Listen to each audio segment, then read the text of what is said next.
ಈ ಹುಡುಗಿ ಜೊತೆಗೆ ಈ ಗಾಡಿಗೆ ಹೋಗೋದು, ಸ್ಕೂಲ್ ಟೈಮಿಗೆ ಕರೆಕ್ಟಾಗಿ ಸ್ಕೂಲಿಗೆ ಹೋಗ್ತಾ ಇರೋದು, ಅಲ್ಲಲ್ಲಿ ಫ್ರೆಂಡ್ಸ್ ಜೊತೆ ಸುತ್ಕೊಂಡಿರೋದು. ಫ್ರೆಂಡ್ಸ್ ಕಡೆ ಏನ್ ಮಾಡ್ತಾರೆ ಗೊತ್ತಾ, ನಿಮ್ಮನ್ನ ಹಾಳು ಮಾಡಕ್ಕೆ ಅವ್ರು ಮುಂದಕ್ಕೆ ಹೋಗಿರ್ತಾರೆ. ಅಲ್ಲಿ ಬೆಂದ್ರೆ ನಾವು ಅವ್ರಲ್ಲ ತುಂಬಾ ಸ್ಟೂಡೆಂಟ್ಸ್ ಏನ್ ಮಾಡ್ತಾರೆ, ಓ ನಾನು ಫಸ್ಟ್ ಬರಬೇಕು ಅಂತ ಹೇಳ್ತಾರೆ. ಕರೆಕ್ಟಾ ಇಲ್ವಾ? ಎಲ್ಲರನ್ನ ಪ್ರೀತಿ ಮಾಡಿ ಇಷ್ಟು ಬಂದು ಯಾವ ಫ್ರೆಂಡ್ಸ್ನ ಮಾತಾಡಬೇಡಿ ಅಂತ ಹೇಳ್ಬಿಟ್ಟು, ಯಾಕಂದ್ರೆ ನಮ್ಮ ಯೇಸು ಸ್ವಾಮಿ ಪ್ರೀತಿ ಉಳ್ಳ ದೇವರು. ನಮ್ಮ ಯೇಸು ಸ್ವಾಮಿ ಏನಾಗಿದ್ದಾರೆ?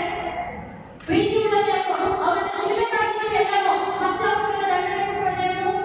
ಒಂದು ಮಾತಿಗೆ ಅವನಿಗೆ ನನ್ನ ಶಿಲೆ ಹಾಕ್ಬಿಟ್ಟೆ ಮಾಡ್ತಾರ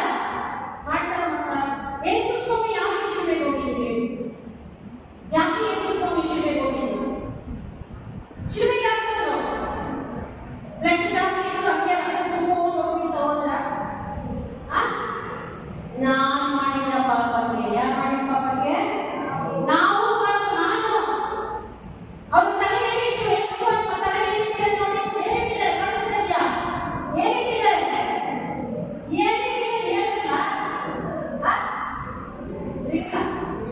ತಲೆ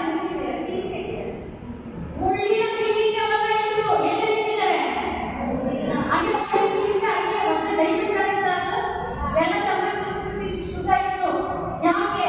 ನಾನು ಮಾಡಿದ ತಲೆಯಲ್ಲಿ ಆಲೋಚನೆ ಮಾಡಿದಾಗ, ಯಾರು ಮಾಡಿದ ಆಲೋಚನೆಯಲ್ಲಿ? ನಾನು ಮಾಡಿದ ಹೇಳಿ, ನಾನು ಹೇಳಿ, ನಾನು ಮಾಡಿದ ಹೇಳಿ, ನಾನು ಮಾಡಿದ ಹೇಳಿ. ಈ ತಲೆಯಲ್ಲಿ ಏನಿನ ಆಲೋಚನೆ ಬರುತ್ತೆ? ಅವನು ಕಲಿಬೇಕು, ಅವನಿಗೆ ಒಂದು ಹೊಡಿಸ್ಬೇಕು ಮ್ಯಾಮ್ ಹತ್ರ, ಇಲ್ಲ ಅವನಿಗೆ ಹಂಗ್ ಮಾಡ್ಬೇಕು, ಅವನಿಗೆ ಹೆಂಗ್ ಮಾಡ್ಬೇಕು ಅಂತೇಳಿ ಯೇಸುವಿಗೆ ವಿರುದ್ಧವಾಗಿ ಮಾಡಿದವರು ನಮ್ಮನೆ ಬಂದು ಚಾಡಿ ಹೇಳ್ಬಿಟ್ಟು, ಇವಳು ಮ್ಯಾಮ್ ಅವನಿಗೆ ಬೈದ್ರು ಅಂತ, ಇವರಿಗೆ ಸರ್ ಕ್ಲಿಯರ್ ಮಾಡ್ತೀನಿ ಅಂತ. ಇಲ್ಲ ಮಕ್ಕಳ, ನಮ್ಮ ಯೇಸು ಸ್ವಾಮಿ ಪ್ರೀತಿ ಉಳ್ಳವರು.